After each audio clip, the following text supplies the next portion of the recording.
Hello, everyone. Welcome to group counseling. Group counseling is such an important class, and I know that we're going to have a range of experiences with groups. Some of you are going to have minimal to no experience with therapeutic style groups or counseling style groups. Some of you might have a lot of experience. I know some students are already working in places in certain roles where they're able to participate as group leaders in various formats. So that's totally normal and fine. So if you have a lot of experience, some of this might be somewhat redundant. I'm sure we'll get into material that will be really helpful to add to what you've experienced, but also if you've had no experience, you don't even really know what groups are, you're not really interested in groups, but this might pique your interest and help you at least understand why it's of value to clients, because often it's very valuable. But anyways, with that introduction, I wanted to do a quick syllabus review. I'm going to mostly just emphasize the assignments. So I'm going to leave it up to you to look into the syllabus policies. It's all really important. I'll follow that syllabus policy. And so please reach out with any questions that you have. So I've already started to receive some questions, which is great. Please keep that up. But I really wanted to emphasize the assignments for this video. So let me share my screen and I will get going. Okay. Let me just enlarge it on my end. Okay, so here are the assignments. So overall, the class, there's 310 points possible, and here's the breakdown between the discussions, quizzes, the group proposal, and then your community group participation, reflection, and request. Those will all add up to the 310 points. The only exception is discussion one is 5 points instead of 10. And yeah, in the module, it talks about that. But overall, I'm not requiring any peer responses for this first week, just an introduction of yourself. And then there's the quiz for module one for the first week. Uh, Here's the breakdown. This goes over the pass-fail nature of group labs that you'll be attending in October and more of the policies on that, similar to pre-prac, but read through that to understand that experience and how it connects to the class. All right, I'll jump through the readings and these really important policies. Please make sure you're reviewing those. But I'm going to jump down to the assignments, trying not to go too fast and not make you sick watching me scroll through it. Okay, here is the very first one. So 10 points each. I already talked about that, except for the first introductory discussion board, which is only 5 points for a total of 95. This goes through how to prepare for the discussion boards, making sure that you're doing the readings, going through the videos. I'd strongly encourage you to watch my video lectures, but also the authors of the Jacobs et al. Textbook created videos to kind of demonstrate these skills in action. So it can be really helpful. The key for the discussion boards is for on each Wednesday. Okay, I do have to give a caveat. So this week one is different. Week one, because it's just an introductory discussion, it's not necessarily a content discussion from the chapters, is different. But typically, so starting module two, your original post is due on Wednesday at 11:59 p.m. Mountain Standard Time. So I'll just keep sticking with module two just for this example. So yeah, we'll do your original post is due on Wednesday, and then your posts to peers are due Friday at 11:59. So each module ends on Friday at 11:59, and then Saturday it opens up for the next module. And make sure that you're reading through these expectations, especially with your peers. If you're just saying "nice job," "I agree" or "I disagree," and don't really provide any thoughtfulness, higher order thinking, etc., or self-reflection, then that will lead to point reductions because it's not really engaging well in the purpose of the discussion board. So those are just the basic logistics. Here's the rubric that you can read through to understand how everything will be graded. Module quizzes are pretty basic. Overall, just to let you know though, they're going to be open book. They'll be open book and not timed. So if you don't get the score you like, you can try again and again. Then that third time will be your last attempt, and it'll just keep the highest score. So let's say your second attempt you got the highest, and you slightly went down on your last. Yeah, I'm not going to bump you down on the last attempt. So it's just your highest score is what will be kept in the grade book. All right, so this is a really important thing to be aware of ASAP. So the community group participation and reflection assignments for 50 points. So this is going to be a combination of experiencing a group in your local community as well as experiencing group labs. And you're going to do a reflection, kind of combining what those experiences were like for you. But the key thing that's time sensitive at this point is you are going to need to do 7 hours of community group out in your community. So so the key points, the group in your community can be in person or it can be virtual. They must be therapy or process oriented groups. So if they're strictly psychoeducational, as it says here, and that to me, why I added the word strictly is if it's just like a classroom and you're just hearing things and you're just being lectured at, that's not the purpose of this group. You need to kind of understand the process of interacting in the group dynamic. But also if it's like the topic is just like a leisure group, you're playing like board games or something, yeah, it's like a club, doesn't work. So please go to this link, this docs.google.com, etc. That will share more information about what type of groups will apply and which ones will be approved. Then by the end of week 2, so next Friday, it should be, let me just look down here, August 29th at 11:59 p.m., you're going to need to submit a request for that community group participation, just to have it approved to make sure that's meeting the parameters and the purpose of this group. And I'll talk about that in just a moment, but just be aware that that's why this is kind of time sensitive, that you need to be looking into these groups right now. And really be sure to look at that link to make sure that you're selecting an appropriate group for the purposes of this class. Okay, so after you complete those 7 hours of group hours in your community, then it says here you can write that you must write the 2 to 3 page reflection. Then it goes into all the details of what that reflection can include, but also wait till after labs as well.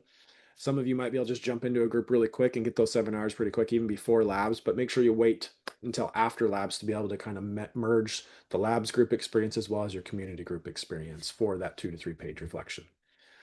There are those details that you can review to kind of understand, especially right here. These details are really important. Just highlight that. Some of the questions that'll guide your discussion, but then this is a special note about privacy. So make sure that you're just maintaining confidentiality for how you communicate about the groups, and that gives some examples of how to do that. Okay, so then right here, I said I'd talk about the community group participation request. So that's going to be an assignment that you submit for 5 points. So it's, by August 29th at 11:59 p.m., like I said, Mountain Standard Time, you need to submit basically a paragraph. It can be brief, but this document here will show you kind of what can be included. It doesn't have to be a paragraph. You'll see in this document that it shows just a few different questions. You could even just use that document and just respond to it and submit that, and that would be just fine. So overall, though, the information on that document will guide you of what you need to include. And it's basically saying, okay, what is the group about, et cetera. Is it just making sure that you can meet the requirements for this class. So yeah, get after that. Be looking into those community group experiences so that you can submit that request. And then in the assignment, I'll approve it. After I look at it, I'll approve it. I'll send a message to you letting you know that it's approved, that you can initiate that for the purposes of this class. Obviously, if you're like, hey, I want to do this no matter what you say, Kirk, feel free to do whatever you want. But at least for the purpose of this assignment, you need that approval to move forward with it. Okay, and here is the rubric for that reflection, that 2 to 3 page reflection. Then lastly, the last assignment to go over is the group proposal. This is the culminating paper at the end of the semester that you'll be submitting on December 15th, 11:59 p.m. Mountain Standard Time. That's a Friday. It's a 10-page paper, maximum 10 pages, and just make sure that you're following just the APA manual, the 7th edition of the APA publication manual. And here's the breakdown of the paper. So this is a pretty big paper, but it's broken down into a lot of different chunks that make it easier. And I added these approximation for page lengths to kind of give you an idea of ballpark how much emphasis you need to be giving to each page. That's often where students start to struggle, is they kind of just ignore this. So they give way more emphasis to one section than others. So then they're barely addressing anything from certain sections and they're missing the mark on those areas. So make sure I strongly recommend that you at least try to keep. I put approximately there for a reason that it's not like a hard and fast. Like after one page, I'll stop reading. Nope, not saying that. But just an idea of about the depth that needs to be there. So setting the stage, you're going to be talking about the population for a group that you want to be working with, and then kind of describing the group that you want to implement, et cetera, and addressing the cultural dynamics. And school counselors also have a bit of a prompt here too, if that's your track. You'll do a literature review addressing 4 references that are not the course textbook that kind of can guide and how they apply to this group. So if you just do 4 random articles about groups, but there's not any clear connection to your group, that's going to be an issue. So just make sure you're summarizing the main information and making the link to your group that you're proposing. Then here is you'll start to see the pages bump up a little bit. I really want to emphasize the theoretical orientation and therapeutic factors. And right here, this is a really important link. This is another area that students often struggle with is they're writing this paper. They're doing a great job at describing the theory that they're connected with, or theories. I say I don't recommend that you do more than 2. I recommend strongly that you just choose one, not because I think that you should only have one theory to guide you, but just for simplicity's sake, to really dive deeper into the theory rather than just kind of being superficial with 2. Uh, but you can integrate 2 if you want, but no more than 2 for this paper. Back to demonstrating. There needs to be theoretical consistency. That's where students often struggle as well. They talk about a theory that guides them, and then the group has nothing to do with the theory that they just described. So they're fragmented. So that'll be a problem for this paper as well. So make sure that you're demonstrating throughout the paper how theory connects to the various sections of the proposal. And like I say here, particularly in the big picture planning, which is a section below, the sample session plan and your leader roles and skills sections. So make sure that there's a clear theoretical link. Here are the group logistics, just kind of the nuts and bolts of the group, how it can function. But then, like I referenced earlier, here's the big picture planning, kind of thinking, the larger, direction and how you're going to be functioning in the group, sample session, and leader roles. Then to end it, they're just half pages of ethical considerations and evaluation procedure. So obviously, sometimes looking at assignments like this at the start of the semester and hearing all the assignments and all your different classes, like, oh no, this is so much. I need to figure this out. Uh, but obviously, this class will prepare you well to be ready for that proposal. And bit by bit, chapters will be addressing each of these areas. So you'll be ready by the end to do well at this paper. So let me jump down. Here's the labs information. Please read that as well, as that's central to this course. But then the tentative class schedule. I just wanted to highlight the videos. Please be sure that you're watching the videos by the Jacobs et al. Authors, as they do a great job at kind of bridging the gap from the conceptual material that you read about and actually demonstrating it, showing it, giving it that experiential lens. And here, just another reminder, this is the only week where there's not peer responses due. So that's why it's just due on Friday on the 22nd at 11:59 p.m., the introductory discussion.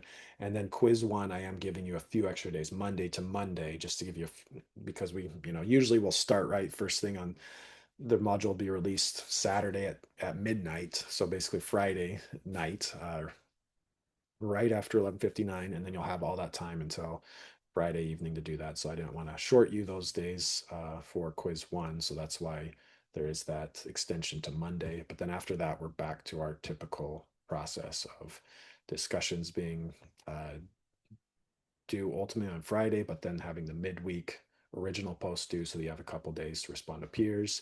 Then you'll see that the community group participation request is due next Friday, August 29th, etc. So we'll keep rolling.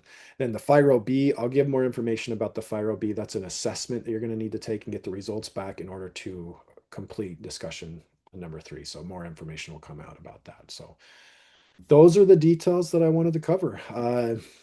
Please review the syllabus.